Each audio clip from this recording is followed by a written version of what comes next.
내가 다시 사는 길 세 번째, 인생은 뭐라고 해놨어요? 제목 한번 같이 읽겠습니다. 시작. 인생은, 다시요. 시작. 인생은 은혜를 아는 만큼입니다. 아멘. 예.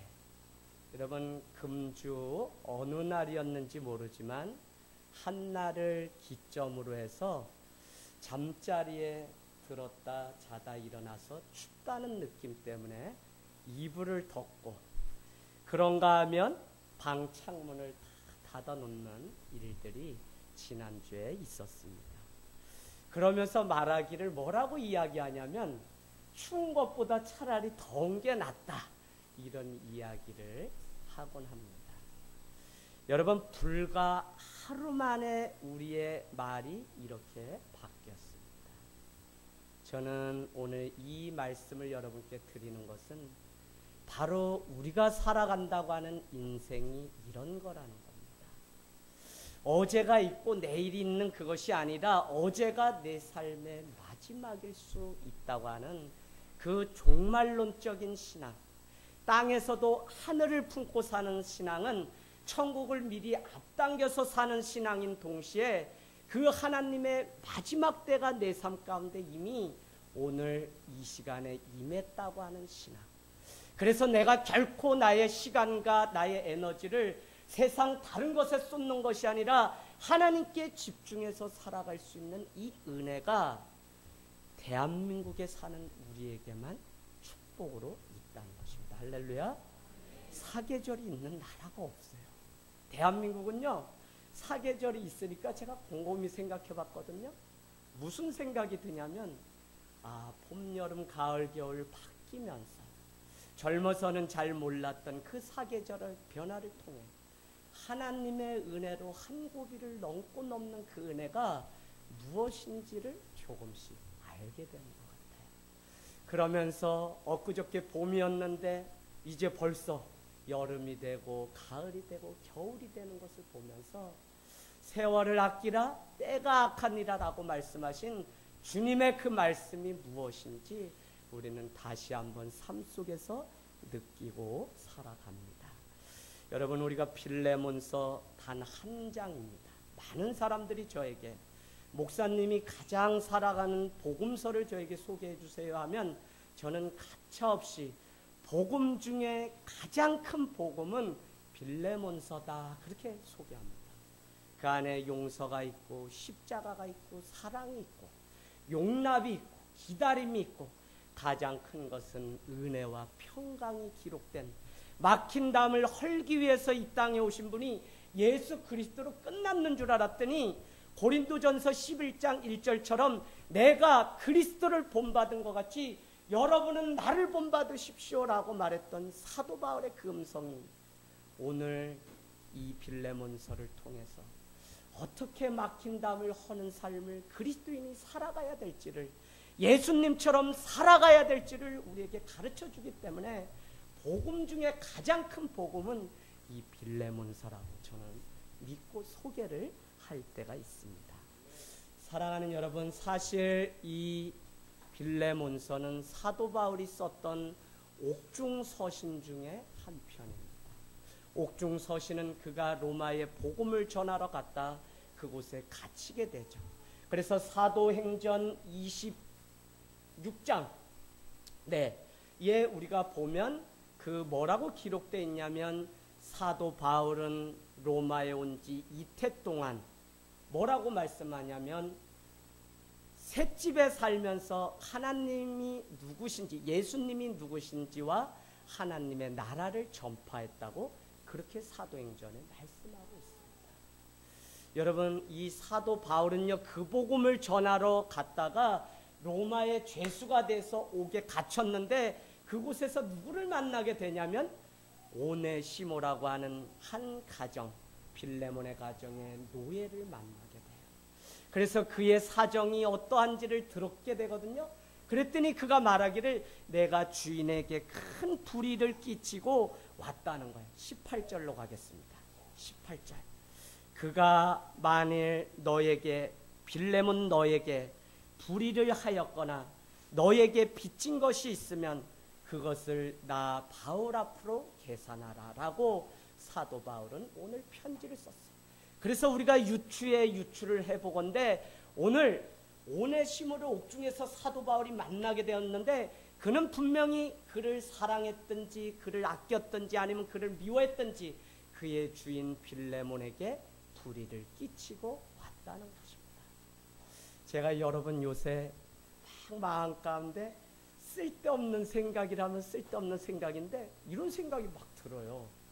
빌레몬 그는 선한 사람이었을까? 악한 사람이었을까? 많은 학자들은 여기까지 가지 않지만 제가 막 곰곰이 생각하다가 어디에 가게 됐냐면 악한 사람이 아니었을까? 그래서 그의 주인이 무서운 나머지 오늘 도망갔던 사람이 오네시모가 아니었을까 하는 생각도 마음 한편에 두고 있습니다. 여러분 제가 왜 굳이 이 말씀을 드리냐면 말씀은 닫혀 있는 것이 아니라 여러분이 한편의 이야기를 상상하고 유추해서 그 안에 들어가 내가 행과 행 사이에 숨어있는 이야기를 상상력을 동원할 때 이 말씀은 더 풍성해지는 은혜가 우리 안에 있어요. 그래서 이것을 문자적으로 불의를 끼쳤구나 이게 아니라 무슨 불의를 끼쳤던 것일까 하고 여러분이 이 말씀을 한번 곰곰이 씹는 훈련을 날마다 하게 되면 이 말씀 속에 진액 같은 말씀. 그런데 중요한 것은 결국 복음은 예수 그리스도로 끝나기 때문에 우리가 어떤 상상을 한다고 할지라도 결국 예수 그리스도로 이 복음은 맞춰지는 은혜가 우리에게 있다는 것입니다.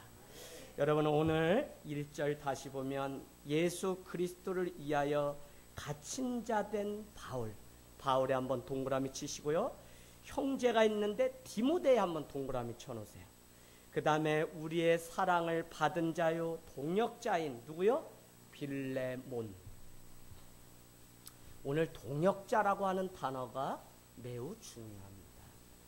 오늘 이 편지를 읽고 있는 주인 빌레몬 나와 너는 그냥 한낱 너의 가정을 내가 만나서 복음을 전했던 몇 년 전에 만났던 그런 가정이 아니라 한 번 만났지만 그 만남이 다시 만나지 않을 그런 만남이 아니라 우리의 만남은 평생 하나님의 나라의 일을 위해서 동역자로 우리를 불러주셨다고 하는 이 동역자. 할렐루야. 그래서 여러분 옆에 있는 이 한 사람이 얼마나 귀한지를 우리도 볼 수 있는 은혜가 있기를 원합니다. 2절요. 자매 아비아와 우리와 함께 병사된 아키뽀와 내 집에 있는 누구요? 교회에 편지한다는 것입니다. 교회에 여러분 동그라미 에클레시아 교회. 여러분 오늘 열거했던 이 많은 사람들의 이름은 다 한마디로 이야기하면 뭐죠? 교회예요. 교회. 교회임에도 불구하고 오늘 이 한 사람 한 사람의 관계 속에 예수 그리스도와 그 은혜의 관계고 동역의 관계로 하나님이 전적으로 우리를 만나게 하셨다고 하는 그 사실을 일깨워주기 위해서 오늘 처음 만난 우리일지라도 동역과 은혜와 예수 그리스도 안에 함께 갇힌 자 된 이것을 가르치기 위해서 오늘 사도 바울은 교회라는 단어가 나오기까지 이와 같은 많은 한 사람 한 사람의 이름을 열거하고 있다는 것입니다. 여러분 빌레몬서는요 주인 빌레몬과 오네시모의 막힌 담을 중재하기 위해서 오늘 사도 바울이 이렇게 편지를 기록하고 있습니다. 여러분은 제가 지금 말씀드리는 이 세 명의 그 이야기를 꼭 기록해 놓으세요. 첫 번째, 영성 신학자 중에 저기 스프링 디얼러지라고 하는 신학교 미국에 가면 탈보 세미너리 안에 있는데요. 거기에 리차드 포스트 교수님이 계세요. 그가 이야기하기를 이렇게 이야기합니다. 인간의 최고 승리는 관계의 승리이다. 무슨 말씀인지 이해하시겠죠? 오늘 이 빌레몬서 한 통의 편지는 지금 관계가 다 어그러져서 더 이상 이 문제를 어떻게 해결해야 될지 모르는 그때에 사도 바울이 옥중에서 오네시모의 이야기를 들었을 때 다 그의 사정을 들으니까 어떻게든지 내가 이 막힌 담을 덜어주고 싶은데 어떻게 해야 될까? 이 관계 깨진 이 관계를 어떻게 해야 될까 하다가 이 한 통의 편지를 쓰게 되었다고요. 여러분, 우리가 대궐 같은 궁궐 같은 집에 살고 시속에 200km 나가는 차를 탄들 무슨 소용이 있겠습니까? 우리가 여러분 기억해야 되는 게 진정한 승리자는 관계의 승리자입니다. 그래서 여러분이 왜 여기까지 가야 되면 예수님도 십자가에 달려 돌아가심으로 모든 자를 화해케 하시려고 피스메이커로 이 땅에 오셨거든요. 그래서 내가 성격이 그래서 사람들을 잘 못해요 라고 처음에는 우리가 이야기할 수 있지만 내 안에 복음을 통해 진정으로 거듭나는 체험이 있게 되면 우리는요, 내가 아는 것이 아니라 그 어그러진 관계 속에 뛰어들어서 그 관계를 가지고 내가 고민하고 내가 아파하고 그 관계를 화해케 하는 일들을 위해서 살아가는 사람이 누구일까요? 그리스도인입니다. 그리스도인. 두 번째는요, 피터 하디슨이라는 사람. 피터 하디슨. 구성신학자라고 그렇게 분리되는데 이 사람이 이야기한 것 중에 가장 중요한 신학은 무엇이냐면 그리스도인이 된다는 것은 뭐라고요? 온전한 관계를 맺고 사는 것이다 라고 이야기했어요. 오늘날 고부간에, 사제간에, 부부간에, 아들과 자녀, 얼마나 많은 관계가 다 깨졌어요. 심지어 이 가정 안에 형제든지 너무 많은 관계들이 다 깨져서 어디서 손을 대야지 이 문제가 해결될지 모르겠다니까요. 모르겠어요. 이거는 내가 노력해서 되는 부분도 아니라는 사실을 깨닫게 되니까 사는 게 얼마나 어려운지, 나이를 먹는 만큼 사는 게 어렵다는 생각을 계속적으로 하게 됩니다. 왜 그래요? 온전한 관계를 맺고 살아가려고 하니까 이게 나 한 사람으로 되는 것이 아니라, 물론 내가 그 사이에 오늘 사도 바울의 심정으로 막힌 담을 헐기 위해 주의 사랑을 가지고 들어가야 돼요. 그런데도 어렵다는 고백을 늘 하게 되는 것을 보면 정말 이 땅 가운데 다른 것이 필요한 것이 아니라 하나님의 은혜가 이 땅을 지배하고 운행하시는 역사가 회복돼야 된다는 사실을 늘 하게 됩니다. 여러분, 마지막으로요, 풀트르니에라고 하는 정신과 의사면서 정신상담학자 풀트르니에는 이렇게 말했다 그러죠? 인간이 혼자 할 수 없는 두 가지가 있는데 뭐라고요? 결혼과 그리스도인이 되는 것. 이렇게 이야기합니다. 여러분, 결혼을 여러분이 잘 이해하셔야 돼요. 우리 청년들. 결혼은 결국 무엇을 우리가 이루기 위해서 결혼하냐면 온전한 그리스도인이 되기 위해서 결혼을 하는 거예요. 그래서 다 부족한 사람으로 우리는 만났지만 최종 우리는 결혼이라는 하나님이 만드신 제도를 통해서 진정으로 거듭난 그리스도인이 된다고요. 그렇게 사랑해서 티 하나 없어 보이던 그 남편이, 그 아내가 결혼해서 한 입을 덮고 살아가니 보니 어떻게 해요? 아우, 이렇게 차도년지 몰랐거든요. 아우, 내가 저 이렇게 차가운 여자랑 사나 하는 생각들을 우리가 해요. 또 어떨 때는 아니, 우리가 저렇게 대책 없는 남자랑 내가 살고 있나 하는 생각들을 우리도 나도 모르게 할 때가 있다는 것입니다. 여러분, 결혼과 그리스도인이 되는 이 일은요, 인간이 혼자 할 수 없는 하나님이 만드신 유일한 제도라는 것입니다. 여러분, 오늘 어그러진 이 관계 회복을 위해서 여러분은 오직 예수 그리스도로만 회복될 수 있다고 하는 사실을 꼭 기억하는 은혜가 있기를 원합니다. 여러분이 신앙이 있어서가 아니라 예수 그리스도가 사셨던 그 삶을 세상 사람들도 좀 알면, 문제가 생기면 내가 그 문제를 내가 어떻게 결정하고선 그 다음에 하나님 은혜 주세요 라고 기도하는 그 삶이 아니라, 아하, 내가 이 문제 가운데 이 문제를 해결할 수 있는 유일한 방법은 하나님의 은혜 앞에 내가 먼저 세워지는 일밖에 없구나 하는 사실을 먼저 깨달아야 된다. 여러분, 이 사실이 계속적으로 바뀌기 때문에 우리는 하나님 앞에 얼마나 많은 고백을 하는데 그 고백을 가만히 들어보면 다 변명에 불과해요. 하나님은 여러분이 큰 집, 돈 많이 버는 거, 뭐 하는 거, 전혀 관심 없어요. 여러분 왜 주님을 믿고도 자꾸 눈에 보이는 그것에 여러분의 삶을 다 빼앗기십니까? 여러분 이제 정말 예수 그리스도께 붙들려서 살아가는 삶이 되기를 원합니다. 오늘 이 빌레몬서는 우리가 살아가는 모든 육신적인 문제들, 지금 다 문제들 있어요. 우리 교회 가정. 근데 그것이 육신적인 일이 아니라 그것을 해결할 수 있는 유일한 방법은 오직 하나님의 은혜 가운데 먼저 깨어있는 한 사람을 통해만 그 문제가 해결될 수 있다는 것입니다. 여러분 기도응답이 안 돼요? 내가 먼저 서야 됩니다. 우리 가정이 잘못 가고 있어요? 내가 먼저 서야 된다고요. 하나님은 지금 당신 한 사람이 주님 앞에 은혜를 구하고 예수 그리스도의 십자가를 붙들기를 원하는 것이지 다른 데 관심 있는 것이 아니라고요. 그래서 여러분 정말 우리가 신앙을 가지고 산다면 우리가 이제 변화돼야 되는데 그 변화는 다른 데 있지 않고 오직 예수, 오직 하나님의 은혜 앞에 우리 삶을 맡겨드리는 그 삶을 살아가는 것.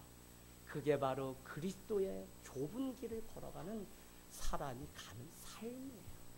그래서 여러분 세상 사람들이 살아가는 그 삶의 자리에서 빨리 떠나셔야 돼요. 그래서 오직 예수 그리스도를 온전히 쫓아가야 돼요. 여러분 제가 요한일서에서 가장 강조했던 거 거짓 선지자들이 출현한다는 것입니다. 요한일서 1장 4절 마지막 때는 하나님의 영인지 아닌지 분별하고 우리가 믿어야지 다 하나님의 영이 아니니라 라고 말씀해요. 누가 그래? 우리 안에 일어나는 많은 마음들이 하나님이 주셨다고 하지만 아니요. 내 욕심, 내가 내 체면으로 살아가는 일이 너무 많아요. 그래서 여러분 마지막 때 거짓 사도는 예수 안건 신천지 하나님의 교회가 아니라 여러분 누구든지 예수를 부인하는 자는 거짓을 행하는 자라고 말씀했거든요. 누가 거짓 선지자냐면 오늘 시대를 살아가는 모든 성도가 예수 그리스도를 내 삶의 주인으로 인정하고 살지 않으면 내가 다른 사람을 속이는 거짓 선지자로 살 수밖에 없다. 그래서 여러분 하늘땅교회는 느려도 천천히 가도 여러분이 주님 만난 삶의 증거와 그 열매가 우리 삶 안에 날마다 있기를 원합니다. 예, 오직 예수 그리스도의 은혜면 충분합니다. 지금도 세상을 움직이는 하나님의 질서나 원리는 뭐밖에 없냐면 예수 그리스도의 은혜 외에는 없어요. 사람들이 몰라서 그래요. 그러면 우리가 무엇을 가르쳐야 되냐면 세상 사람들에게 복음을 전한다는 것은 무엇이냐면 예수 그리스도의 은혜가 무엇인지를 우리가 전하는 삶을 계속적으로 가르쳐야 돼요. 사람이 사람을 죽이고 난리와 소문이 날고 마태복음 24장 12절은 마지막의 특징은 불법이 성행함으로 사랑이 식었다고 우리에게 말씀합니다. 여러분 목회자에게만 초심 지키세요. 그러지 마세요. 여러분 너무 어려워요. 저는 일반 교회 재직 세미나 가면 여러분 한 사람 한 사람이 다 교회 주인입니다. 목사님이 시킨다 그래서 그 시키는 거 따라하지 마세요. 아니면 아니라고 같이 말씀하시고 문제가 있으면 같이 기도하라고 성도로 세웠지 다 문제 일어난 다음에 우리 목사님이 문제라고 이야기하는 성도는 잘못된 사람이다. 우리 목사님이 정말 말씀에 따라 오늘 말씀하고 있는 것인지를 여러분이 잘 보셔야 돼요. 그래서 아니면 아니라고 얘기해 주셔요. 제가 그래서 회의 때도 여러분이 아닌 것 같아요. 여러분 예 기도합시다. 그러고 그냥 기다리는 거예요. 왜 그래요? 내 뜻이라고 고집할까 봐 두려워서 그래요. 그래서 여러분 은혜가 이 세상의 가운데 작동하게 되면 세상은 바뀌게 돼요. 그걸 뭐가 이야기하죠? 창세기 1장으로 한번 가보실까요? 창세기 1장 여러분 계속적으로 우리가 보는 말씀 1절에서 3절까지 우리 읽겠습니다. 창세기 1장 1절에서 3절 시작. 태초에 하나님이 천지를 창조하시느니라. 땅이 혼돈하고 공허하며 흑암이 깊음 위에 있고 하나님의 영은 수면 위에 운행하시느니라. 하나님이 이르시되 빛이 있으라. 하나님이 빛이 있었고 빛이 하나님이 보시기에 좋았더라. 아멘. 그러니까 2절은 뭐라고 얘기해? 땅이 어땠다고요? 혼돈하고 공허하고 흑암이 있었는데 질서가 없었는데 거기를 뭐가 운행했다는 거예요? 하나님의 영, 하나님의 신, 하나님의 은혜가 작동했다고요. 천지는 그렇게 만들어준 거예요. 그래서 이 세상이 다시 회복되고 모든 사람이 하나님의 은혜를 알게 되면 세상은 하나님의 신이 운행함으로 회복되는 역사가 있다는 것입니다. 그래서 우리가 어렵지만 이 마지막 때 좀 더 하나님의 은혜로 살아가는 삶을 살아야만 이 세상 가운데 하나님의 평강이 다시 임한다는 것입니다.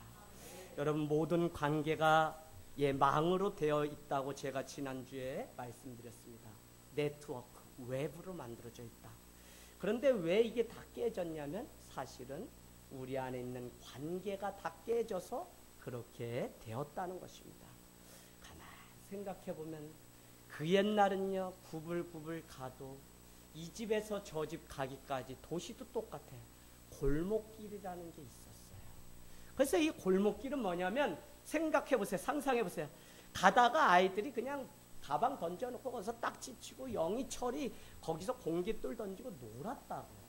근데 조금 가면 마을 앞에 또 어귀에 이 삼각길 갈라지는 거기에 마을 어르신들이 모여서 평상에 앉아서 또 이 얘기 저 얘기 고구마 삶아서 와서 나누고 하는 일들이 무려 제가 86년도쯤에 경기도 성남으로 전화 갔을 때 그런 풍경이 똑같이 있었어요. 그런데 이 불편함이 언젠가 편리함으로 바뀌면서 사람과 사람 사이에 더 높은 담이 생기면서 어떻게 해요? 미움이 찾아오고 문제가 생기면 어떻게 해야 될지 모르는 시대가 됐어요.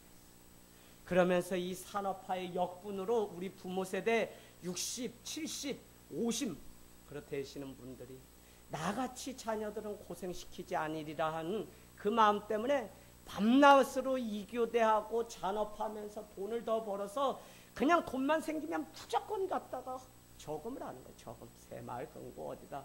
그래서 저금을 해요. 그 통장에 돈 늘어가는 그 재미가 쏠쏠했어요. 야, 이왕이면 여상 가서 은행에 근무해라. 그래서 은행도 많이 가려고 서로들 하던 시대가 있었어요. 그러나 여러분, 그 시대가 오늘을 살아가는 우리에게 큰 비극을 주었습니다. 사실 30대, 40대 최고의 이혼율을 자랑하는 이유 중에 하나인 것은 무엇이냐면 어떻게 부부가 관계를 맺고 살아가는지 자녀들이 본 적이 한 번도 없어요. 오늘 뭐 해놨으니까 아빠, 엄마 11시 돼야지 오는다. 잔업되면 엄마 오늘도 또 못 보는 거야. 빨리 자. 동생들 빨리 자. 그럼 그냥 자요. 그렇게 여러분 10년, 20년 지났어요. 오늘날 젊은 사람들이요, 돈을 버는 거는 어떻게 하는지 잘 알아요. 근데 부모님이 뭐라 그러냐면 얘야, 너는 엄마는 그렇게 공부하고 싶었는데 못 갔는데 너는 대학도 가라. 대학도. 그 다음에 두 번째 뭐예요? 내가 차도 사줄게. 아파트도 엄마가 사주지. 너 절대 고생하지 마. 그렇게 키웠는데 이 자녀들이 한 가지를 못 배웠어요. 관계하는 것들을 누가 가르쳐주지 않았어요. 그 중에 대표적인 게 어른들 보면 인사하는 것도 사실은 배우지 못한 세대입니다. 그래서 여러분, 부부간에 문제가 생기면 부부간에 어떻게 부모가 그 문제를 해결하는지 봤어야지 되는데 대화하는 법을 모르니까 오늘날 이 30, 40대는요 세상에서 가장 편하고 부유하게 사는 것 같지만 자기 부모조차도 모시지 못하고요, 심지어는 어떻게 아내와 남편이 살아가야 되는지 몰라요. 여러분, 자녀들에게 잘하는 것 같죠? 아니요.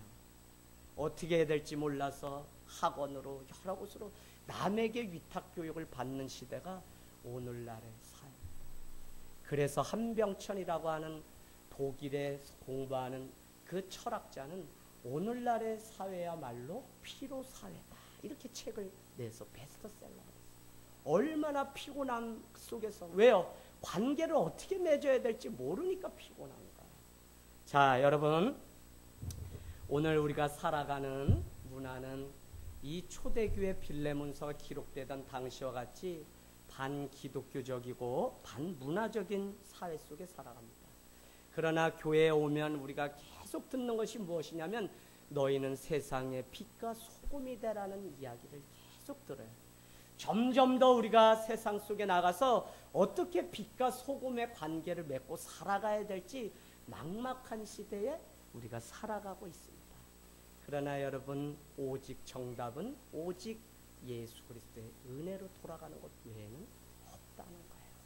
빛은 그냥 날 수 있는 것이 아니라 내 몸에서 빛이 나가야 되는데, 그 빛은 예수 그리스도가 우리를 비춰주는 그 빛으로 우리는 빛을 발하는 삶이지, 내가 아무리 많은 거 준비하고 나가도 세상에 아무런 빛도 드러나지 않는다는 거예요. 여러분 자신이 서 있게 되기를 원합니다.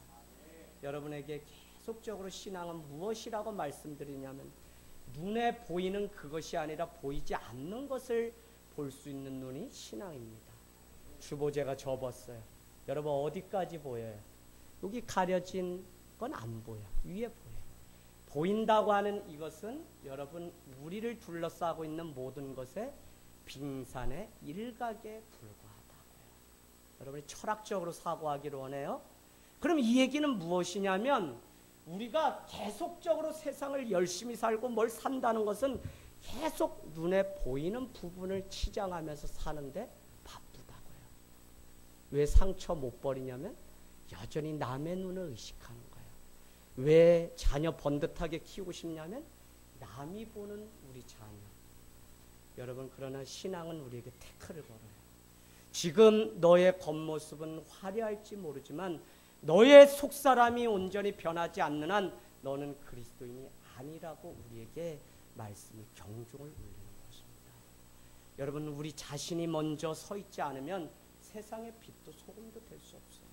그래서 날마다 예수 그리스도 안에서 변하여 새 사람이 되는 삶은 보이지 않는 우리의 내면에 관심을 갖고 보이지 않는 그 부분을 아름답게 성령으로 하나님의 은혜로 만들어가는 삶이 우리에게 필요한 거지, 보이는 이 제약은요, 여러분 얼마든지 제가 속일 수 있잖아요. 그것 때문에 이중성의 노예로 살지 않으려고 주님 앞에 십자가를 붙들고 처절하게 나의 모든 것들을 다 내려놓는 삶을 좀 살아가야 된다고요. 여러분 30년 40년 살아도 이렇게 내 멋대로 살아가는 삶이 아직도 여기에 이렇게 많고, 결정을 할 때 내 멋대로 하는 것이 뒤돌아보면 이렇게 많은데, 우리가 60, 70, 80, 90 살아가면서 얼마나 우리의 욕심, 우리의 고집대로 살아가는, 그때 주님 앞에 선들 주님이 우리를 나는 너를 모른다 하신다는 거예요. 왜요? 주님은 오직 예수 그리스도의 은혜를 보시고 우리를 구원하시는 분이기 때문에 그렇습니다. 사랑하는 여러분, 오늘 최소한 잘 사는 이것이 우리의 삶이 아니라 다음 세대를 늘 걱정, 우리 아이들에게 물려줄 다음 세대, 우리보다는 정신적으로 좀 풍요로운 사회에서 살 수 있게, 그러려면 이 아이들을 경쟁사회에 몰지 않는 가감한 부모의 결단이 필요합니다. 오직 하나님의 은혜, 값없음에도 불구하고 거저주시고 덤으로 살게 하시는 하나님의 은혜가 무엇인지, 세상을 살아가는데 그냥 요행을 바라는 신앙이 아니라 하나님이 덤으로 공짜로 살게 하시는 많은 은혜들을 누리면서 살아가고 있는 것이 무엇인지를 자녀들이 깨달아야 돼요. 여러분, 이제 비가 오면서 어떻게 됐죠? 저 자연이 노랗게 옷을 갈아입고 있어요. 저거 볼 수 있는 거 우리의 노력 하나도 없습니다. 하나님의 은혜로 된다고요. 여러분, 어제 열심히 살았어요? 눈 뜨고 이제 내일 맞이합니다. 하나님의 은혜로 우리가 사는 거예요. 제가 여러분께 지난주에도 말씀드렸다시피 이 목사 개척해놓고 언제까지 교회만 붙들고 있을 거야? 목사님 한 해만 더 기다려주세요. 아니, 중국 저기에 지금 정말 하나님을 전해야 되는데 교회에 부교역자 있으면 맡겨놓고 나랑 한 3, 4일만 가서 강의하고 와. 목사님 올해까지만 좀 봐주세요. 올해 최근에 합신 측 세계선교위원회 위원장이신 목사님이 대학원 동기세요. 58입니다. 그래서 전화가 와서 올해는 어떻게 하다가 안 돼서 올 겨울에 가겠습니다. 그렇게 해서 딱 가기로 약속을 했어요. 그 다음날 아침에 일어났는데 그냥 카톡이 저한테 딱 왔는데, 최일한 목사님의 아들입니다. 아버님이 뇌출혈로 오늘 새벽에 소천하셨습니다. 제가 얼마나 막 마음이 그냥 제 자신이 늘 종말론적인 신앙으로 살아가려고 몸부림치지만 내가 분명히 간다고 했는데 이분이 그러니까 제가 뭘 자꾸 느끼게 되냐면 제 삶 가운데 은혜로 사는 것이지 여러분이 뭘 한다고 내가 뭘 한다 그래서 교회가 뭐 어디 이전한다 해서 내가 아무리 발로 뛴들 그게 되는 게 아니에요. 정말 하나님의 은혜를 구하는 삶을 살게 되기를 원합니다. 여러분, 그러려면 우리는요, 우리 자신을 세상에 노출된 그것에 관심 갖는 것이 아니라 오늘 1장 3절은 우리 주 하나님과 예수 그리스도를 따라 옛날 말씀에는 쫓아 은혜와 평강이 우리에게 있다고 하는 사실을 늘 기억하고 예수 그리스도와 우리 주 하나님을 쫓아가는 삶을 먼저 우리 삶 가운데 하기를 원합니다. 오늘 사도 바울은 은혜로 시작했어요. 그래서 사도 바울의 모든 편지는 그 3절 정도까지는 인사말입니다. 서두에. 그래서 서신이라 그래. 서신. 그래서 오늘 1절에서 3절은 편지를 쓰면 우리가 잘 지내니 하고 인사하는 그 인사의 부분이 기록되어 있다는 것입니다. 근데 그 인사는 다른 것으로 시작하지 않고 우리 주 하나님과 예수 그리스도의 은혜와 평강이 너에게 있을지어다 하는 그 편지로 우리에게 시작된다는 것입니다. 여러분, 우리가 다른 집 가면 뭘 빌죠? 그 가정에 은혜와 평강이 임하기를 빌고 나올 때 또 기도하고 나오는 이유가 그것이에요. 우리가 차를 타면 오늘 이 차가 운행되는 동안 이 안에 은혜와 평강이 임하길 원합니다. 여러분, 차 타시면 기도하세요. 여러분, 제가 첫 신앙 때 막 차 안양으로 신방을 막 열심히 가는데 차 중에 성남시에서 최고 썩음한 차, 제가 봐도 위험한 차인데 목사님이 막 가자 그러면 10몇 명이 막 그 차에 막 그냥 타고 가는 거예요. 예. 그런데 안양 달리는데 뭐 끽 하는 소리가 나는데 놀라지 마세요. 봉고차인데 타이어 한쪽이 터진 게 아니라 빠졌어. 빠져가지고 한쪽 큰 사고 날 뻔했어요. 여러분 늘 기도하세요. 교회가 부흥하다가요 어려움 당하는 일이 차를 후진하고 하고 할 때 아이들 뒤에 있는지 되게 조심해야 돼요. 문 닫을 때 그 뒤에 사람 배려하고 다 내렸나 보고 닫아요. 쾅 닫으면 손 나가고. 제가 아는 목사님도 목회를 크게 하시다가 아이가 잘못돼서 저기 지방에 가서 평생 속죄하시면서 목회하신 분이 있어요. 여러분 꼭 은혜와 평강이 임하게 해달라고 기도하게 되기를 원합니다. 점점 더 좋은 세상이 우리 가운데 오지 않을지라도 우리는 낙심하지 말아야 되는 것은 하나님의 은혜가 변하지 않기 때문에 그 은혜를 향해 나가는 삶에는 하나님이 반드시 일하시는 은혜를 경험하게 됩니다. 특별히 여러분 말씀을 마치면서 여러분의 삶에 날마다 샬롬의 인사가 있기를 원합니다. 전화를 통하거나 뭐 하거나 우리가 인사를 먼저. 왜? 사도 바울이 그렇게 인사로 시작했어요.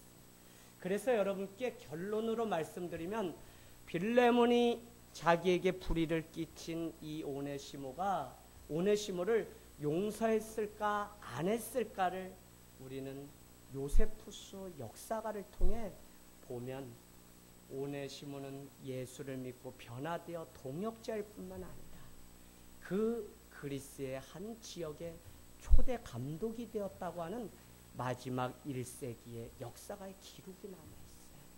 그걸 통해서 우리가 용서가 오늘 그를 사랑으로 받아들이는 그것이 어떤 결과를 가져오는지 우리는 이미 맛보고서 시작하게 되기를 원합니다. 그것은 그냥 된 것이 아니라 사도 바울이 정중히 자기가 가르쳤던 빌레몬 집사님이지만 오늘 인사를 건네며 그에게 은혜와 평강이 있기를 바라는 인사를 통해서 이 문제가 하나둘씩 해결한 거지 우리는 내가 이야기하려는 거 단도독이 뭐 이렇게 본격적으로 이야기를 하면서 어떤 예의를 갖추지 않고 그냥 이렇게 당신 이러고 이야기할 때가 있는데 그렇지가 않아요. 모든 문제는 절차가 있는 것이고 은혜 가운데 그 문제들이 해결되게 되기를 원합니다. 제가 여러분 호텔에 근무를 했다고 여러분께 말씀을 드린 적이 있어요. 호텔에 근무하는 동안 뭘 했냐면 퇴근하면 저기 교육받는 교육장으로 가면 매일 자라면서부터 뭐 이렇게 엎드려 있어서 어깨고 이 목이고 늘 굽어 있어요. 안녕하십니까 솔톤으로 여자들은 안녕하십니까 이렇게 늘 인사를 벨보이처럼 이렇게 해야 되잖아요. 얼굴이잖아요. 근데 제가 목소리는 괜찮다고 하는데 각도로 재서 이 15도가 이게 딱 안 되니까 그러니까 매일 한 6개월은요 가가지고 차렷 경례하는 거 배웠어요. 그래서 퇴사하고 나서 제 이력 중에 호텔 근무한 거를 저는 이야기하지 않다가 어느 날 부교역자로 이렇게 사는데 사람들이 저를 기억해 주셔요. 그래서 제가 뭐 때문에 그럽니까 했더니 목사님은 늘 인사를 많이 하고 또 끝까지 손잡아주고 이렇게 인사 때문에 그렇다는 거예요. 그래서 제가 지금 와서 생각해 보니까 아고 짧은 시간 근무하면서 차력 경례 배웠던 그것도 목회하는데 얼마나 도움이 되는지. 그래서 다 하지 못하지만 처음 왔다 가시는 분은 저 버선발로 나가서 저 마당에 서서 여러분 꼭 보세요. 제가 진짜로 이러면서 손을 흔듭니다. 뭐냐면 인사로 시작해서 인사로 마칠 수 있는 이것이 우리 삶에 오늘 실천할 수 있는 아주 작은 부분이지만 큰 거라고 하는 사실을 깨닫게 되기를 원합니다. 여러분 오직 하나님의 은혜를 알 때 아름답게 우리의 육신의 옷을 벗고 다시 예수 그리스도의 옷을 입고 우리는 살아가게 됩니다. 제가 은혜를 알게 된 것은 다른 것이 아니라 협심증, 심근경색으로 수술을 하고 가기로 했던 유학을 눈물 머금고 포기하게 되었습니다. 그러나 그 일들을 통해서 언제 죽을지 모르는 연약한 존재가 나라고 하는 사실을 알게 된 거예요. 그러고 보니까 만나는 모든 성도가 믿음으로 서기를 원하지만 그의 아픈 모습을 보면 끝까지 함께 해주고 싶은 마음이 이 마음에 깊이 자리 잡고 있어요. 그래서 누가 죽는다, 누가 어쨌다, 누가 했다 하면 제가 여러분께 다 말씀 못 드리지만 주중에 계속적으로 그래서 아내가 그래요. 당신도 참 그냥 전도사 시절 자라오면서 목사님께 배운 게 눈물 닦아주는 목회더니 그냥 세상적으로 뭐 이렇게 준비해가지고 그렇게는 안 사나 했더니 아우 목사님보다 당신이 더 그렇게 산다는 거예요. 근데 여러분 끝까지 누군가의 가슴에 귀를 기울여 줄 수 있는 이 은혜의 공동체가 오늘 우리 안에 회복되기를 원합니다. 그래서 정말 영혼 하나의 연약함을 알고 그를 끝까지 기다려줄 수 있는 그 믿음. 그래서 제가 가만히 보니까 진정으로 우리가 그리스도인이 되는 유일한 하나님의 방법은 고난과 절망의 터널 가운데 깊이 침잠해서 내 힘으로 도저히 살 수 없다고 하는 사실을 깨닫는 그 자리에서 하나님의 변함없는 은혜를 붙잡게 된다는 것입니다. 할렐루야. 그래서 여러분 세상 속에서 아직도 예수를 믿고 절망하는 일이 있다면 여러분은 대오각성을 해야 됩니다. 왜요? 예수 믿고도 절망뿐이라면 우리는 세상에 여전히 속아서 살고 있다는 증거이기 때문에 그래요. 예수 그리스도는요 세상에 대해서 죽음에 대해서 이미 부활로 우리에게 보여주신 그 주님인데 우리가 그 주님을 온전히 신뢰하지 못하기 때문에 여전히 우리가 절망뿐인 이 믿음을 갖고 있지 않은지 우리는 뒤돌아보기를 원합니다. 여러분 비가 오니까요 시원해졌어요. 비가 오니까요 에어컨도 소용이 없어졌습니다. 하나님의 은혜는 임하게 되면 다른 어떤 것으로 채울 수 없는 평강과 은혜가 우리 가운데 있습니다. 여러분 그 은혜 가운데 여러분의 삶을 이 가을에 열매 맺는 삶으로 만드시기를 축복합니다.